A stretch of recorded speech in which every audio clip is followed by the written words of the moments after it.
आप फेमस हो सकते हैं, सक्सेसफुल नहीं हो सकते। फेमस होना 4-5 साल के लिए, सक्सेसफुल होना 25, 30, 40, 50 साल के लिए, ये फर्क होता है। खलनायक में संजय दत्त को लिया, उस वक्त मेरा चहेता एक एक्टर था जिसका नाम था अनिल कपूर। वो बहुत चाह रहा था, शिद्दत से चाह रहा था कि वो खलनायक का रोल करे। मैंने बोला बेटा नहीं हो सकता, ये रोल का कैरेक्टर जो है संजय दत्त ही करेगा। ना चाहते हुए भी हमारे स्टूडियोज़ के एग्जीक्यूटिव को स्टार्स के ऊपर डिपेंड करना पड़ता है, क्योंकि उसको इनिशियल चाहिए, उसको फिगर दिखानी है, उसको प्रॉफिट दिखाना है। फिर star will take is first place. फिर तो अपने स्क्रिप्ट सुनेगा नहीं, स्क्रिप्ट बनाएगा भी साथ में, म्यूज़िक भी बनाएगा आपके साथ, एडिटिंग में भी बैठेगा। वो तो आपने नहीं दिया ना, क्योंकि आपकी इच्छा नहीं है कि आपकी फिल्म 40 साल चले। ये कह दिया कि भाई नहीं अभी तो आप फ्लॉप बना रहे हैं, इसका मतलब आपको काम नहीं आता। फ्लॉप का काम ना आने से क्या ताल्लुक है? आपका relationship with Salman and Shahrukh वो कैसा था? सर एक क्वेश्चन ये था कि आपके सेट से ही हमें इंडस्ट्री में शाहिद कपूर जैसा एक एक्टर मिला, रेमो डिसूजा जैसे एक बेहतरीन डायरेक्टर कोरियोग्राफर मिले, तो इनको जब आपने पहली बार देखा था तो आपका रिएक्शन क्या था? आपको लगा था? देखिए, इस सवाल में मैं आपको ये कहना चाहूँगा कि किसी भी न्यू कमर को इनका एग्जाम्पल नहीं लेना चाहिए। And what advice would you like to give to the new actors, जो आज की तारीख में जो नए एक्टर्स अब आ रहे हैं इस इंडस्ट्री में? But at that same time sir अगर देखा जाए तो जैसा आप स्क्रिप्ट की बात कर रहे हैं, आजकल काफ़ी स्क्रिप्ट्स तो फॉरेन फिल्म से इंस्पायर्ड हैं, या फिर आप कह लीजिए मेक ओवर हैं उनके। देखिए, साउथ की फिल्में क्यों चलती हैं? क्योंकि वो ज़मीन से जुड़ी हैं। वो अपनी ज़मीन की बात करते हैं। Sir how do you see industry के चेंजेस जो अभी हो रहे हैं, how do you see that? Industry में टेक्नोलॉजी ज़्यादा आ गई है, डिजिटल ज़्यादा आ गए हैं, ऑनलाइन ज़्यादा हो गए हैं, प्रोफेशनलिज्म ज़्यादा हो गया है, शरीर अच्छा हो गया है, खूबसूरत हो गया है, थोड़ी आत्मा में कहीं ना कहीं कमी हो रही है।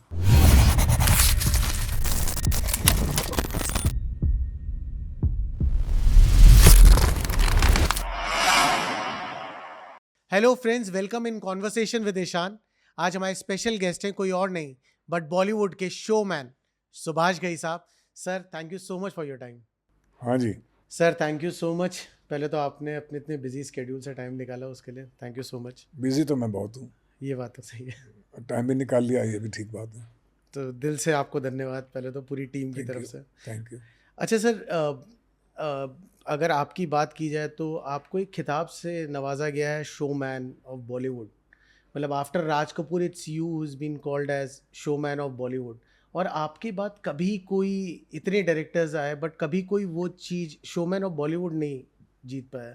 तो showman of Bollywood, what do you, how do you see this showman of Bollywood का टाइटल? ये सवाल कभी कभी मैं खुद से भी पूछता हूँ और मुस्कुराता हूँ, हंसता हूँ, ये क्या शब्द हुआ showman.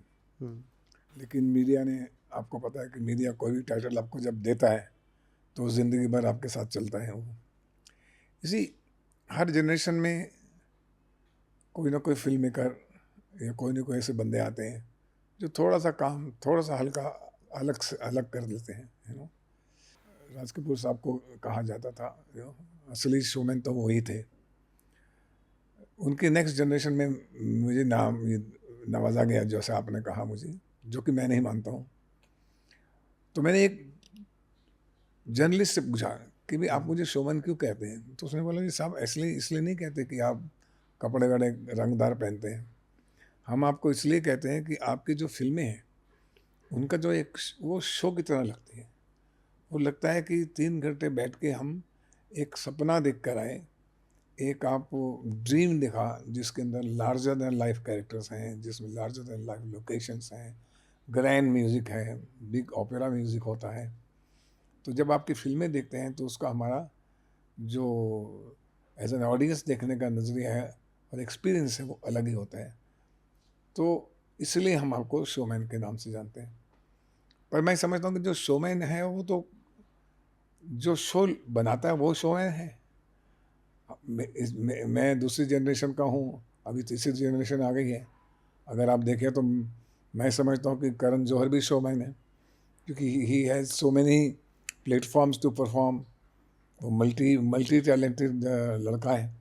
I admire him. Showman में अगर सिनेमा में देखें तो संजय लीला बंसाली भी अच्छी फिल्में बनाते हैं, बहुत से अच्छे डायरेक्टर्स हैं, ये फिल्म मेकर्स हैं, जिनको देना चाहिए।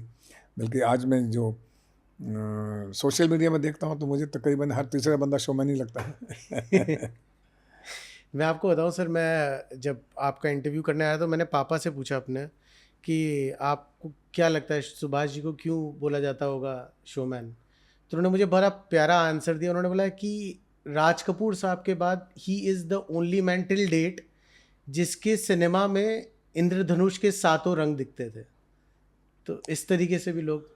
सातों रंग देखने की कोशिश करते हैं, हम बनाने की कोशिश करते हैं। कभी हम सक्सेसफुल होते हैं, कभी फ्लॉप भी हो जाते हैं, कभी चीज़ें अच्छी बन जाती हैं, कभी नहीं भी बन पाती। लेकिन ये है कि हमारा जो ध्येय है, जो इमेजिनेशन है, जो प्रयत्न है, जो एफर्ट है, जो मेहनत है, वो डेफिनेटली एक बहुत खूबसूरत फिल्म बनाने की रहती है। वो जो पैशन है वो आज भी है मेरे अंदर। आज भी मैं चाहता हूँ कि बहुत बढ़िया एक ऐसी खूबसूरत फिल्म बनाऊँ जो 30, 40, 50 साल तक लोग देखें। मेरा ऐसा कभी इरादा नहीं होता कि वो 2 वीक चल जाए, 4 वीक चल जाए। अच्छा सर, आप एक एक्टर बनना चाहते थे, देन यू बिकेम डायरेक्टर। ये जर्नी कैसी रही और क्या अभी भी आपके अंदर वो एक एक्टर है? मैं एक्टिंग नहीं कर रहा हूँ अभी, मैं मुझे आज भी एक्टर हूँ। आप क्या कह रहे हैं जो आपने पूछा सच बता दिया मैंने। जैसे आप झूठ बोल रहे हैं वैसे मैं भी झूठ बोल रहा हूँ। Yes sir. हम सब एक्टर हैं। हम सुबह से शाम तक क्या करते हैं? माँ बाप से अलग तरीके से बात करते हैं, ड्राइवर से अलग, सर्वेंट से अलग, दुश्मन से अलग, बॉस से अलग, एम्प्लॉय से अलग। 8 किस्म की एक्टिंग तो हर आदमी दिन में कर ही लेता है, करता है। बिल्कुल। Every person is an actor. फिर कभी उसको प्रोफेशन बनाते हैं तो उसको कितना वो पोर्ट्रे कर सकता है, कितना सिंसियरिटी से झूठ बोल सकता है, वही एक्टर है। लगे कि ये झूठ नहीं बोल रहा है, उसी को एक्टर बोलते हैं। जैसे आप, मुझे हमेशा लगता है कि आप बिल्कुल सच बोल रहे हैं झूठ होते हैं, कितना फर्क होता है। तो you are good actor. I started my career as an actor because जब अपनी यंग होता है तो शीशे में अच्छा लगता है खुद को, लोग भी बोलते हैं हीरो है। तो first choice in younger age is actor, but later on you realise one thing कि actor is just a part of the whole drama. वो फ्रंट लाइन पे ज़रूर है, स्क्रीन पे ज़रूर है, लेकिन पूरे ड्रामा को क्रिएट करने के लिए बहुत से और लोग हैं। स्टोरी राइटर हैं, स्क्रिप्ट राइटर हैं, डायरेक्टर हैं, कैमरामैन हैं, म्यूजिक डायरेक्टर हैं, सिंगर हैं, डायलॉग राइटर हैं, मेकअप मैन हैं। आपकी सारी दुनिया आपके साथ काम कर रही है और आपको सिर्फ कैमरे के सामने ला के खड़ा कर देते कि ये लाइन ज़रा सिंसियरली बोल दीजिए, बट यू है पार्ट ऑफ इट। सो मैं जब एक्टिंग कोर्स किया मैंने FTI से, और उसके बाद मैंने 4-5 फिल्मों में हीरो भी किया, स्मॉल रोल भी किए। तो I did not enjoy acting. See the reason was कि मुझे लगता था कि मैं इस फिल्म में क्या कर रहा हूँ, सिवाय जो मुझे बताया जा रहा है वही मैं कर रहा हूँ। मेरा तो क्रिएशन तो कुछ भी नहीं है इसमें, सिवाय ये कि मैंने मुँह अच्छी लगा लिए और सिंसियरली बोल दिया मैंने बात को, डायलॉग। तो I was always feeling vacuum somewhere in my creative expression. So I started writing scripts, and those were welcomed by the top producers. Then through scripts, I got a direction in Kali Charan. Then when I started directing, then I became a producer. Then I started my company called Mukta Arts with Kars. फिर विधाता आई, फिर hero आई, राम लखन आई, कर्मा आई, सौदागर आई, खलनायक आई, परदेश, ताल, युवराज, कृष्णा, बहुत सी पिक्चरें की। फिर मैं रुका नहीं। टुडे वी आर एजुकेशनिस्ट, हमारा फिल्म स्कूल भी है। आज हम बच्चों के साथ अपनी विद्या, अपना एक्सपीरियंस उनके साथ बांटते भी हैं, क्योंकि हमारा फ़र्ज़ भी है। अगर हमने ज़िंदगी में समाज से पैसा कमाया है तो समाज को वापस जाना चाहिए, और जिस प्रोफेशन से आपने कमाया हो, नॉलेज के रूप में, एक्सपीरियंस के रूप में या पैसे के रूप में, वो बांटना चाहिए। उसी का नाम सक्सेस है। सक्सेस का मतलब नहीं कि खुद का पेट भर दिया और मर गए, बहुत सही। सही। तो दूसरे को आप जब देते हैं तो उसको सक्सेस कहते हैं। तो ईश्वर की कृपा है कि मैं संघर्ष करते हुए भी आज भी संघर्ष कर रहा हूँ। अच्छा काम करने की इच्छा है, अच्छी फिल्में बनाने की, अच्छी शिक्षा देने की, अच्छी समझ देने की बच्चों को। I am a happy person. बिल्कुल सर, मैं तो हमेशा आपके पास से बहुत कुछ सीखने को मिलता है जब अब जब आपसे रोना मिलता मत। हूँ। नहीं नहीं बिल्कुल रहूँगा नहीं। बट सर मैं जानना चाहता हूँ कि आपका एक डेली रूटीन क्या होता होगा, कैसे आपका पूरा डेली रूटीन कैसे? देखिए, आज भी मेरा डेली रूटीन बड़ा स्ट्रॉन्ग रहता है। आज भी मेरा डेली रूटीन है, मैं 6:30 बजे उठ जाता हूँ और रात को 11:30 बजे सो जाता हूँ, कुछ भी हो जाए। तो 6:30 बजे उठ के मैं वॉक पे जाता हूँ, आधा पौना पौना घंटा वॉक करता हूँ, फिर योगा करता हूँ, फिर जिम करता हूँ, फिर उसके बाद पूजा करता हूँ, उसके बाद फिर अपना काम करता हूँ और 8-10 घंटे तो एवरीडे मैं काम कर ही लेता हूँ। फिर शाम को मेरे कुछ दोस्त आ जाते हैं, उनके साथ बैठ के गप्पे मारते हैं, दुनिया को क्रिटिसाइज़ करते हैं, अपना अहम बढ़ाते हैं, अपना वहम बढ़ाते हैं, है ना? फिर फुस हो जाते हैं, फिर 11 बजे सो जाते हैं, फिर दिनचर्या शुरू होती है, फिर लगता है ज़िंदगी हर कदम एक नई जंग है, फिर चैलेंजेस आते हैं, फिर आप एनर्जी लेके आते हैं, वही रूटीन है। बट 8-10 घंटे आप काम करते हैं तो? क्यों? 8-10 घंटे नहीं करना चाहिए? नहीं बिल्कुल करना चाहिए, बट इट्स वेरी इंस्पायरिंग कि एक इस एज। उम्र में भी आप 8-10 घंटे, हाँ आपने शर्मा रहे थे आप। हाँ मैं यही कहना चाह रहा इस था उम्र कि में भी आप 8-10 घंटे, 8-10 because I love to work, I love to work. मेरे लिए ज़िंदगी भी वही है, क्योंकि एनर्जी भी वही है। I learn a lot, because ज़माना इतनी फास्ट आगे चला गया है कि मैं आपसे भी सीखता हूँ, इनसे भी सीखता हूँ, यंगस्टर से भी सीखता हूँ, जो विस्लिंगवुड के स्टूडेंट्स हैं उनसे भी सीखता हूँ। सीखने को इतना कुछ है कि सीखना भी एक काम है। देना, सीखना और करना, ये 3 चीज़ें आती हैं आपके 10 घंटे में। खाली यही नहीं कि आप पेन पुशर बन जाओ, सीखना भी एक बहुत बड़ा भाग होना चाहिए दिनचर्या का। ये 2 घंटे में सीखूंगा, कुछ भी सीखूंगा, वो मैं मेंटेन रखता हूँ आज भी। बहुत बढ़िया। सर एक चीज़ बताइए, जैसे आप, नो डाउट आप एज अ डायरेक्टर आपको काफ़ी एक फेम मिल रहा था या नाम था, सब कुछ था आज भी है उसके बाद। फेम तो आज भी है। नहीं बिल्कुल, बट उस दौर में सर मैं मानता हूँ इस चीज़ को, लेकिन अ, उस दौर पे इकबाल जैसी एक फिल्म जिसको नॉर्मली जो प्रोड्यूसर्स हैं इंडस्ट्री में शायद बैकिंग नहीं करते, आपने इकबाल को बैकिंग दी, प्रोड्यूस किया Iqbal, and no doubt it's a cult film.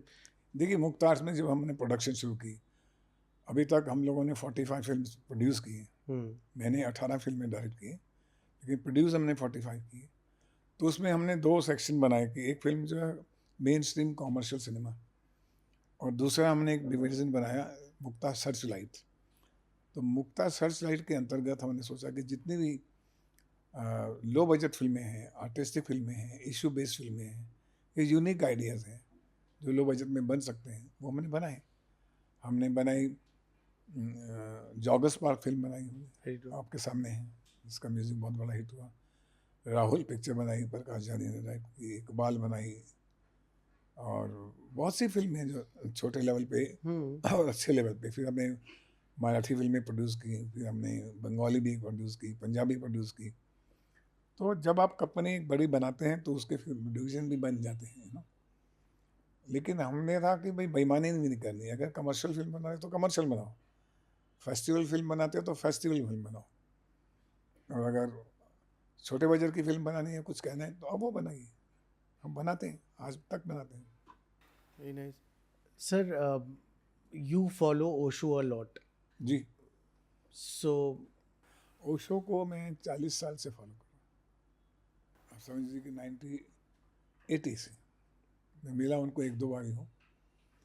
कि ओशो एक ऐसे विचार हैं, ओशो एक व्यक्तित्व, एक आदमी नहीं है, वो एक विचार है। आज भी मैं सुबह ओशो को हर बार 15-20 मिनट सुनता हूँ, ये मेरी दिनचर्या में है। क्योंकि जितने भी साधु संत हैं हमारे, महापुरुष हैं हमारे, वो हमें इस दुनिया के विजडम के, विवेक के बारे में बताते हैं। How to use your wisdom worldly wise. Osho is a person जो आपको यूनिवर्सल ट्रूथ बताता है। एक होता है कि परिवार का नियम, समाज का नियम, देश का नियम, दुनिया का नियम, ह्यूमन बीइंग का नियम, वो तो है, उसके हिसाब से तो हम चल रहे हैं। लेकिन एक सत्य और भी है जो है वैश्विक सत्य, यूनिवर्सल ट्रूथ। तो ओशो की वजह से बहुत सी चीज़ें जो मेरे कष्ट थे या मेरी परेशानियां थी, वो दूर होती चली गई। मैं चीज़ों को समझने में और शक्तिमान हो गया कि अगर आप मुझसे नाराज़ भी हैं तो कोई बात नहीं, आपने मेरे से दुश्मनी भी की तो कोई बात नहीं, मैं अपना काम कर सकता हूँ। लेकिन अगर आपने तलवार उठाई तो मैं भी तलवार उठा सकता हूँ, कोई बात नहीं। ऐसा नहीं कि मैं ठंडा हो गया, ऐसा नहीं कि मैं परिवर्तन नहीं कर सकता। कल मेरी ओपिनियन अलग थी, आज मेरी ओपिनियन अलग है, कोई बात नहीं। हर चीज़ में कोई बात नहीं। तो जो गीता का सार है कि परिवर्तन जीवन का नियम है, तो ओशो आपको जो ये समझाता है, जो आप परेशान हो रहे हैं उसका कारण सिर्फ आप ही हैं, आपकी सोच है। आपके अंदर एक क्रिएटिविटी है, रचना शक्ति है, उसको आप जागृत कर सकते हैं तो कीजिए। Osho guides you the real human life, the truth of life. Rest is all rules and laws because of the chaos in the society. सब एक तरह से नहीं हो सकते, राक्षस और देवता हमेशा थे, हैं और रहेंगे, इसलिए लॉ बनते हैं ना। लेकिन आप अपने जीवन में एक खुद का लॉ तो बना सकते हैं, बिल्कुल। पर उस लॉ बनाने के लिए आपको एक गाइड तो चाहिए। माँ बाप जो हैं, स्कूल टीचर हैं, ये दुनिया में समाये हुए लोग हैं, और मैं भी दुनिया में समाया हूँ। अभी ओशो एक ऐसा व्यक्ति है जिसके पास 99 रोल्स रॉयस हैं, जो कहता है कि आपको सबसे बड़ा अमीर बनना चाहिए। बाकी सब लोग कहते हैं कि गरीब रह के ही आपका संन्यास हो सकता है। वो संन्यास लेता है 99 रॉयल्स रॉयस रख के। आप पूरी अचीवमेंट कर ली बात, अगर आप संन्यास ले सकते हैं, ये कुछ भी नहीं मेरा तो ये क्षण है, ये जो मोमेंट है, इस चुटकी है, ये मेरा जीवन है। मैं आपसे बात कर रहा हूँ, मुझे इसमें खुशी होनी चाहिए। मैं ईशान से बात कर रहा हूँ, मज़ा आ रहा है। फिर आप चले जाएंगे, दूसरा क्षण आ जाएगा। तो ये चीज़ें जो है, ओशो जैसा विचारक, guide, philosopher, I think century में एक बार होता है। और आने वाले समय में समाज का जो भी उत्थान होगा, वो ओशो की कंट्रीब्यूशन उनके विचारों से बहुत ज़्यादा होगी। आप देख लेना, हालांकि उनकी मृत्यु 1990 में हो गई थी, उससे पहले करेक्ट। 30 साल पहले की बात है। लेकिन आने वाले 30 साल में he is going to change the whole society. अब आप देख लीजिए, ऑलरेडी यंगस्टर्स जो हैं कितने बड़े फ़ैन हो गए उनके। आज से 10 साल पहले इतना नहीं जानते थे जितना आज जानते हैं, बिल्कुल। है ना। क्योंकि now today youngster want to speak truth, उसको सच बोलना है। तो सच बोलने वाला एक बंदा, उसको सुनाई देता कि यार ये बंदा बिल्कुल सच बोल रहा है, कि हम कितनी आर्टिफिशियल लाइफ जी रहे हैं। तो ओशो का प्रभाव मुझ में रहा है। ओशो का प्रभाव नाटक में रहता है। आपको मालूम है 3 इडियट्स के जो डायलॉग हैं, 60% डायलॉग, 70% डायलॉग ओशो के हैं। All is well is Osho ji. बच्चा हर क्रिएटिव होता है, हर बच्चे को वो शिक्षा देनी चाहिए जिसमें वो इंटरेस्ट है, ओशो बोलते हैं। खैर, उस पर तो मैं किताब लिख सकता हूँ। अभी बिल्कुल। बात कीजिए सिर्फ छोटे से बंदे सुभाष घई के ऊपर। नहीं, नहीं, बिल्कुल सर। सर, क्या यही कारण है कि आपकी बच्चे जो हैं वो इंडस्ट्री में ज़्यादा नहीं आए, उन्होंने इंडस्ट्री से नहीं जुड़े? मेरी 2 बेटियां हैं, मेघना एंड मुस्कान। मैंने कभी भी बच्चों को रोका नहीं कि तुम जो बनना चाहते हो बनो, क्योंकि मेरे पिताजी ने मैं ये बोला था, मैं भी चाहता हूँ। पर मेरी बड़ी बेटी जो मेघना है घईपुरी, उसने खुद ही कहा कि पापा मेरा ये क्रिएटिव फील्ड मेरा नहीं है, मुझे मैनेजमेंट में ज़्यादा इंटरेस्ट है। तो मैंने बोला ठीक है, हम फिल्म स्कूल खोल रहे हैं, तुम आओ, इसको संभालो। और उस लड़की ने आज 2006 से लेके आज तक इंस्टीट्यूट को कहाँ से कहाँ पहुँचा दिया। बिल्कुल सही वर्ल्ड बात का है। बेस्ट स्कूल हो गया, एशिया का बेस्ट स्कूल हो गया, बिल्कुल। आज क्रिएटिव स्कूल है व्हिस्लिंग वुड्स। तो it all credit goes to her, क्योंकि उसका यह है कि मैं जो काम कर, जिस चीज़ में मैं चपरासी हूँ या मैनेजर हूँ या आर्टिस्ट हूँ या क्रिएटिव हूँ या परफॉर्मर हूँ, मुझे बेस्ट होना चाहिए। मैंने यही कहा, बेटा वहाँ जहाँ भी जाओ वहाँ बेस्ट करो। तो ज़रूरी नहीं कि हर बार स्टार बनना है या हर बार डायरेक्टर बनना है। So my children are brought up as they want to, what they love to do, वो इम्पोर्टेंट। वही सर, आज की तारीख में अगर व्हिस्लिंग वुड की बात की जाए तो देश का नाम भी बहुत काफ़ी रोशन किया व्हिस्लिंग वुड ने, from their products which are out. तो व्हिस्लिंग वुड का व्हिस्लिंग वुड की शुरुआत कैसे हुई, कैसे आपके जहन में आया व्हिस्लिंग वुड? जब मैं बहुत से हीरो हीरोइन को, टेक्नीशियन को चांस दे रहा था अपनी फिल्मों में और वो स्टार बनते जा रहे थे, तो पूरे भारत के अलग अलग प्रांत के बच्चे आने शुरू हो गए मेरे ऑफिस में। तो मैंने कहा कि भैया मैं तो फिल्म 1-1.5 साल में एक बार बनाता हूँ। तो बोले जी हम कहाँ जाएंगे, हम क्या आपका आशीर्वाद चाहिए, ये चाहिए। तो मैंने सोचा ये बच्चे बॉम्बे आए हैं, इनको कोई देखने वाला नहीं है, कोई टेक केयर करने वाला नहीं है, इनको खुद प्रूव करना पड़ेगा। तब मैंने सोचा कि मैं स्टूडियो नहीं बनाऊंगा, अपने पैसे से जो मेरे पास जमा है उससे मैं फिल्म स्कूल बनाऊंगा, एक प्लेटफॉर्म क्रिएट करूंगा जिसमें ये पढ़ेंगे, अपने आप को परखेंगे, फिर इंडस्ट्री से कनेक्ट करेंगे तो इनको इंडस्ट्री में काम मिलेगा, ये अपनी प्रतिभा को दिखा के अपनी सक्सेस पे पहुंच पाएंगे। विस्लेवुड की फिर मैंने बहुत मेहनत की, आज 17 साल हो गए हैं उसको। सबसे बड़ी बात जो इंस्टीट्यूशन के बच्चों पे मैं अभिमान कर सकता हूँ कि हमारे फिल्म स्कूल से निकले हुए जितने बच्चे हैं वो हम्बल हैं, वो डाउन टू अर्थ हैं, उनमें अहम नहीं और वहम नहीं। उनको मालूम है कि वो आज भी सीख रहे हैं। तो जहाँ भाई मैं जहाँ काम कर रहे हैं उस वक्त इंडस्ट्री के 70-80% ऑफिस में हमारे बच्चे मिलेंगे आपको, बिल्कुल। इसलिए वर्ड्स के, है ना। तो वहाँ के जितने बॉसेस हैं वो यही कहते हैं कि your children and your students are very humble. Human development is more important in an education.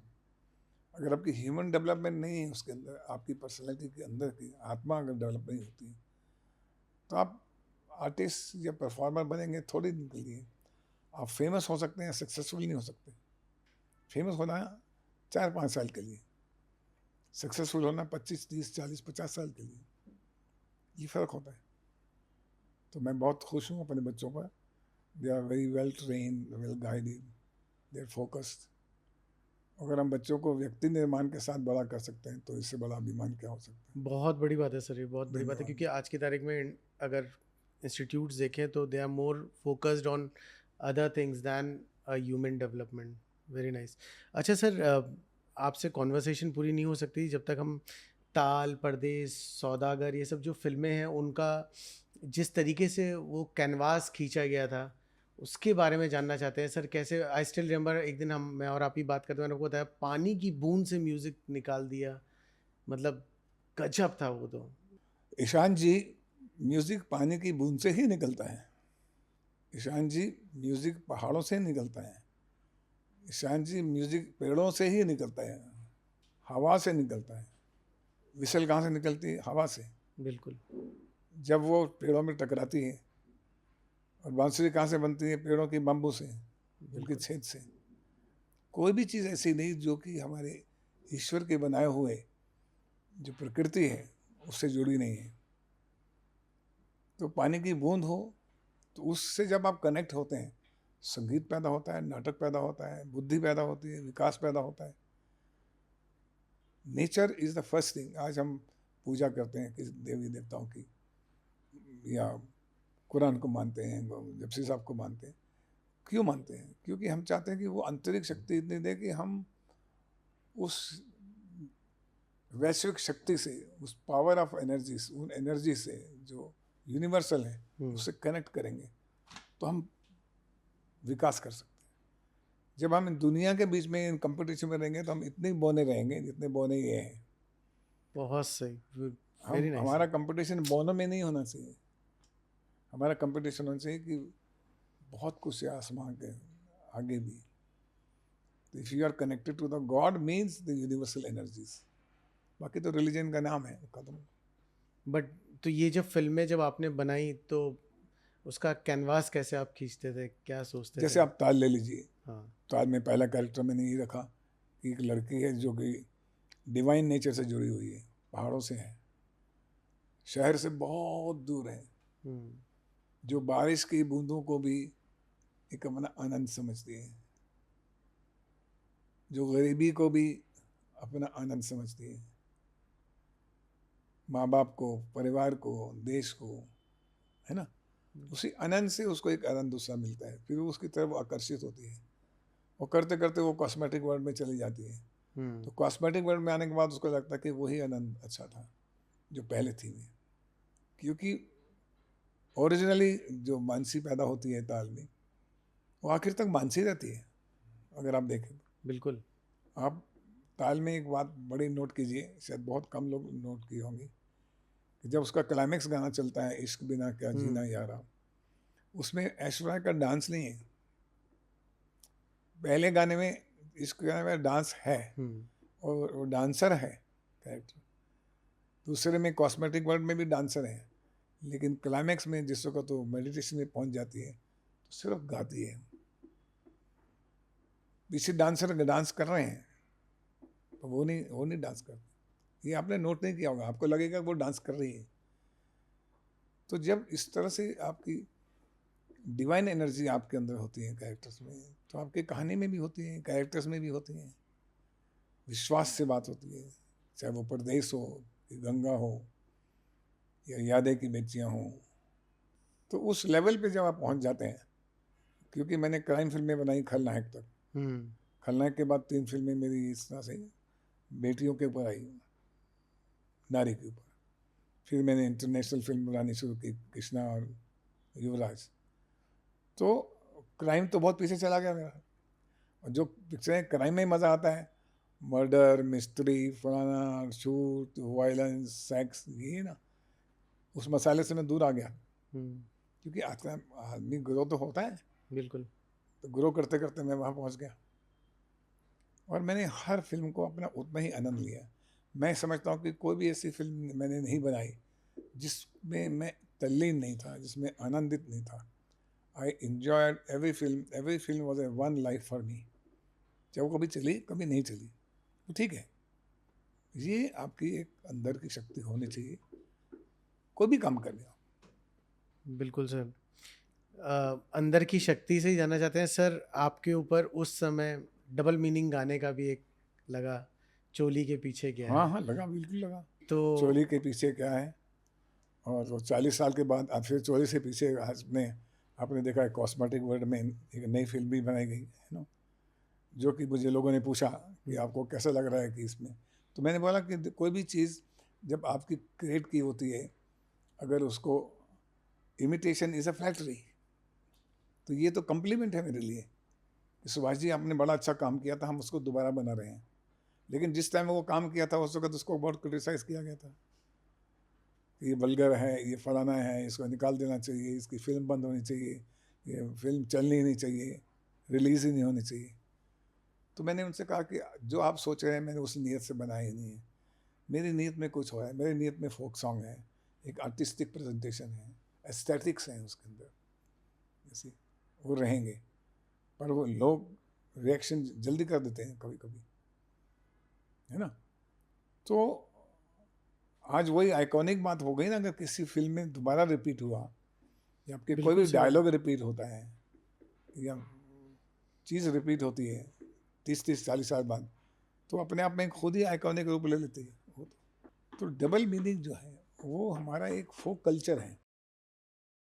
जब हम दुनिया से बहुत पार्लियामेंट्री लैंग्वेज बोल बोल के थक जाते हैं, इसको कहते हैं ना माननीय भाषा, एक सभ्य भाषा सोसाइटी के लिए, लेकिन उस वक्त कुछ आपको दोस्त मिलते हैं ऐसे, जब दोस्तों में आप बोलते हैं कि यार मैं वो बातें करना चाहता हूँ जो मैं सभ्यता से नहीं करता, दोस्तों को वही बात होती है। बिल्कुल। इसी तरह से घरों में कई औरतें शादियों में वो जो बूढ़िया लोग होती हैं वो उस तरह के गाने शुरू करती हैं और हंसाती हैं कि देखो अंदर से तो हम कभी कभी ऐसा भी जुगाड़ सोच लेते हैं, और वो एक एंटरटेनमेंट अपने तरीके से हो जाता है। बिल्कुल। जिस कॉल फोक एंटरटेनमेंट, बिल्कुल। है ना। तो फोक एंटरटेनमेंट के ऊपर ही हमने वो गाना उस तरह से लिया। एक मेरी फिल्म का गाना था वेदाता का, 7 सहेलियाँ खड़ी खड़ी, वो भी पुराना फोक सॉन्ग था, वो हमारी नानी गाया करती थी। तो ये गाने जो है सब नानी दादियों के भी गाए हुए हैं, हमारी ही माताओं ने, बूढ़ी माताओं ने गाए हैं, क्योंकि सभ्यता के अलावा कहीं तो उसको मियाँ चाहिए, बिल्कुल। उसको खुद की खुशी चाहिए, खुद का एक्सप्रेशन चाहिए। वो दोस्तों में सड़क पे होकर नहीं बात करेगा, 4 दोस्तों में होकर बात करेगा, और वो परमिशन देनी चाहिए, क्योंकि स्वतंत्रता वो अपने आप में ले सकता है, अपने बंद कमरे में कर सकता है, वो जी सकता है उस तरह से। बट अभी आपको जो उस फिल्म समय चमकीला आई आप देखिए, चमकीला। हाँ, तो चमकीला में भी इतनी खूबसूरत बात है कि वो लड़का कहता है कि मैंने भजन गाने की कोशिश की थी, मैंने भजन गाने की कोशिश की, भजन से शुरू किया तो लोग बोले नहीं भजन नहीं चाहिए, भजन नहीं चाहिए, हमारे को वही पुराना गाना सुनाओ बिल्कुल। जो तुम्हारा डबल मीनिंग का है। आप सोचिए पूरा समाज उसको बोल रहा है, उसको प्रेशर कर रहा है। हालांकि उसने भजन भी अच्छे बनाए क्योंकि वो तो गायक था, लिरिक्स था, पर उसको लगा कि पब्लिक को क्या पसंद है। जहाँ मैं जाता हूँ वो मेरे को शोहरत किस बात से मिली है, इस बात से मिली है, लेकिन वो खराब नहीं कर रहा, उनको संगीत में ढाल रहा है उसको। भजन भी उसने अच्छे बनाए, लेकिन उसको मना किया गया कि तुम ये नहीं कर सकते। अब चमकीला फिल्म देखिए ना आपने, बिल्कुल बिल्कुल बहुत बिल्कुल। सुंदर फिल्म है, अच्छी बनाई। तो अच्छा सर, फिर आपका relationship with Salman and Shahrukh वो कैसा था? मेरे जितने भी आर्टिस्ट हैं जिन्होंने मेरे साथ काम किया है, फिल्में आई, फिल्में बनी, फिल्में चली गई, लेकिन रिलेशनशिप आज तक है। जितने भी एक्टर्स थे, चाहे वो दिलीप कुमार थे, ऋषि कपूर थे उस टाइम में, और फिर सलमान, संजय दत्त, शाहरुख, अनिल कपूर, जैकी श्रॉफ, ये आज भी मेरे घर आते हैं, मैं इनके घर जाता हूँ। आज भी उतना ही स्नेह, उतनी इज्जत, उतना ही प्यार है। भले हमने 10 साल से 5 साल से फिल्म नहीं बनाई, वो एक पर्सनल रिलेशनशिप आप जो रखते हैं और एक म्यूचुअल रिस्पेक्ट रहती है, वो आज भी है। I am very proud of all my actors. कभी मैं फ़ोन करूँ क्या कर रहे हो, आ जाता हूँ, सुभाष जी आप आ जाइए, हम आ जाते हैं।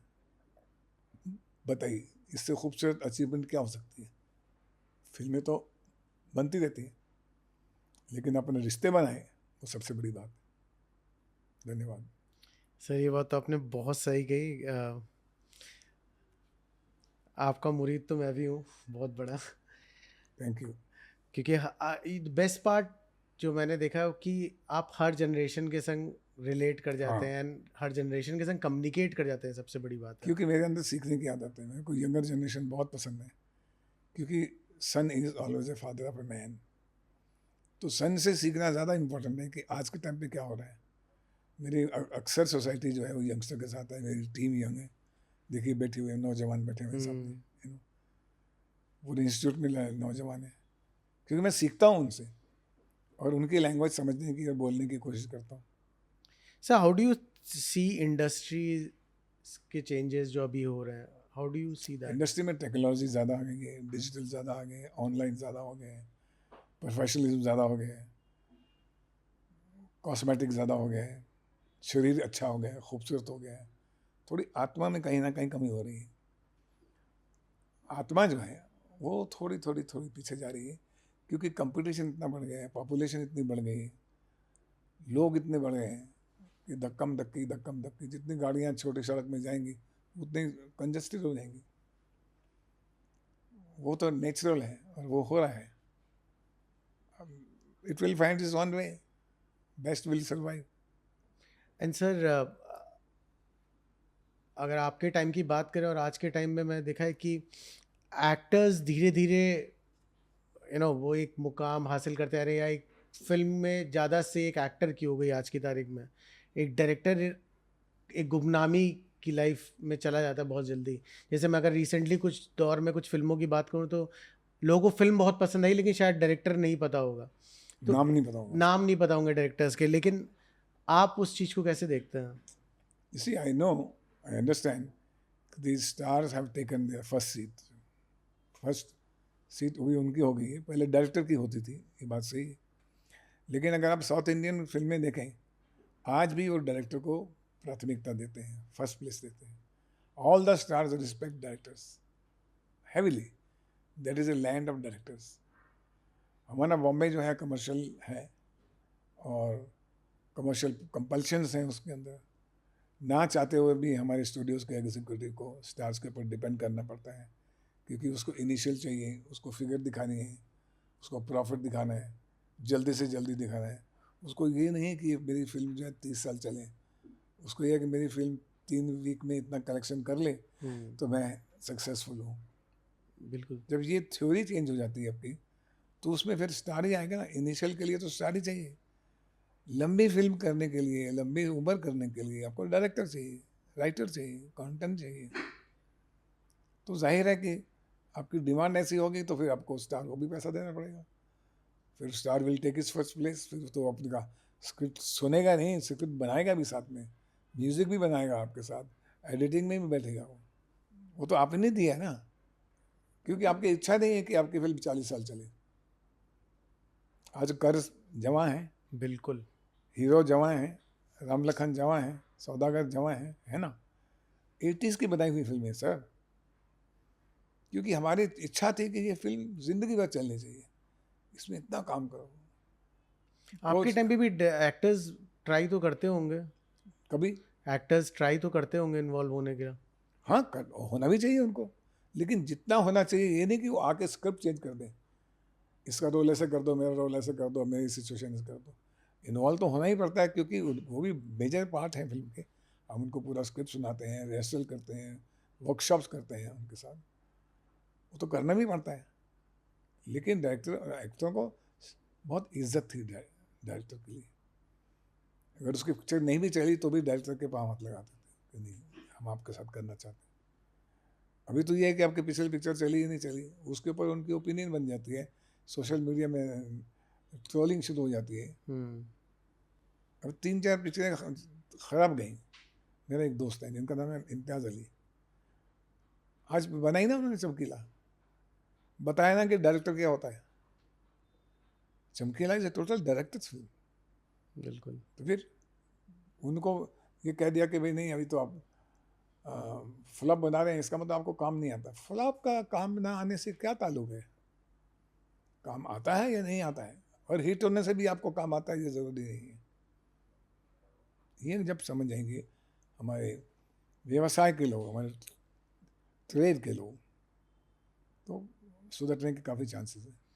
अच्छा, अगर आपको इस दौर पे दिया जाए कि अगर आप फिल्म बनाएंगे तो आप स्टोरी बेस्ड पे फिल्म बनाएंगे या मैंने स्टार बेस पे? मैंने हमेशा स्टोरी बेस बनाई है, हमेशा कास्टिंग बाद में की है। पहले मैंने कहानी लिखी है, उसका स्क्रिप्ट लिखा है, फिर उसमें कौन कौन फिट होता है उसी को लिए है, चाहे वो मेरा फेवरेट हो या नहीं हो, चाहे बड़ा हो या छोटा हो। अगर खलनायक में मैंने संजय दत्त को लिया तो उस वक्त मेरा चहेता एक एक्टर था जिसका नाम था अनिल कपूर। वो बहुत चाह रहा था, शिद्दत से चाह रहा था कि वो खलनायक का रोल करे। मैं बोला बेटा नहीं हो सकता, ये रोल का कैरेक्टर जो है संजय दत्त ही करेगा। आज भी खलनायक संजय दत्त बल्लू बलराम से बेटर कैरेक्टर नहीं है, आइकॉनिक कैरेक्टर है ना। आज भी बिल्कुल। लोग देखना चाहते हैं खलनायक 2, बल्लू बलराम को देखना चाहते हैं, तारा सिंह को देखा गदर में उन्होंने।